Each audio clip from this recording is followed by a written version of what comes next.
അപസ്മാര ബാധിതനായ മകനെ 6 വർഷമായി സ്വന്തം വീട്ടിലെ ഇരുമ്പഴിക്കുള്ളിൽ പൂട്ടിയിടേണ്ട ഗതികേടിലാണ് കണ്ണൂർ ഏച്ചൂരിലെ രമ. 9-ാം വയസ്സ് മുതലാണ് മകൻ സൗരവിന് പ്രശ്നങ്ങൾ തുടങ്ങിയത്. ഇടയ്ക്ക് അക്രമാസക്തനാകുന്നതും വീട്ടിൽ നിന്ന് ഇറങ്ങിപ്പോകുന്നതും പതിവായതോടെയാണ് ഈ അമ്മയ്ക്ക് മകനെ പൂട്ടിയിടേണ്ടി വന്നത്. മകന്റെ ചികിത്സയും നിത്യചെലവും മുന്നോട്ട് കൊണ്ടുപോകാനാവാതെ പകച്ചു നിൽക്കുകയാണ് രമ. വിഷമമുണ്ട്. പിന്നെ പുറത്ത് പോയിട്ട് ആളെ അടിയോ കുത്തും വാങ്ങുന്നതിലും നല്ലതെന്ന് ചൊല്ലിയിട്ടുള്ള ആ ഒരിതാണ്. ഓരോരാൾ വല്ലാണ്ട് ഉപദ്രവിക്കും. എങ്ങനെയാന്ന് പറഞ്ഞാൽ ഇങ്ങനെ പിടിക്കുമ്പോൾ എല്ലാം നഖയെല്ലാം ഇങ്ങനെ അനങ്ങാണ്ട് വെക്കുന്ന കൈയല്ലേ, അപ്പം അങ്ങനെ ഉണ്ടാവും കൈയല്ല.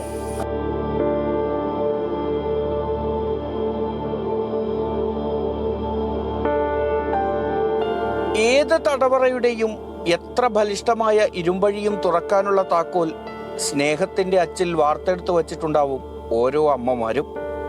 പക്ഷേ ഇത് ഗതികേട് കൊണ്ട് സ്വന്തം മകനെ 6 വർഷത്തിലേറെയായി ഇരുമ്പഴിക്കുള്ളിൽ പാർപ്പിക്കേണ്ടി വന്നൊരു അമ്മയുടെ നോവിൻ്റെ കാഴ്ചയാണ്.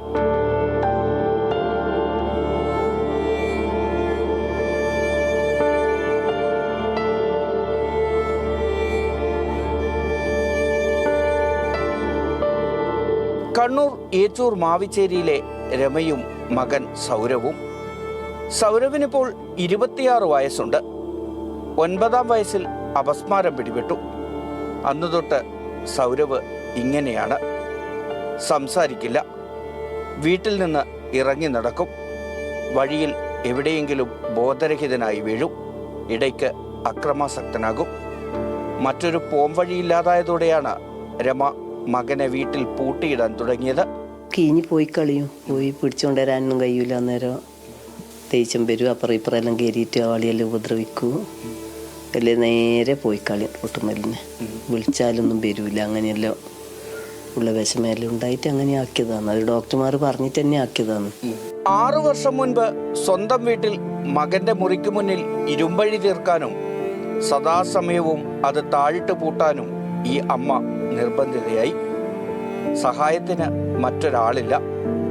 മകനെ തനിച്ചാക്കി ജോലിക്ക് പോകാനാവില്ല.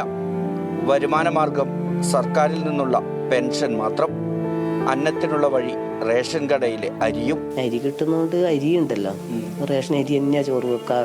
ആസ്പത്രിയിൽ നിന്ന് തന്നെ തമാശയാക്കും, റേഷൻ തിന്നിട്ട് തൂക്കം ഉണ്ടാവില്ല എന്ന്.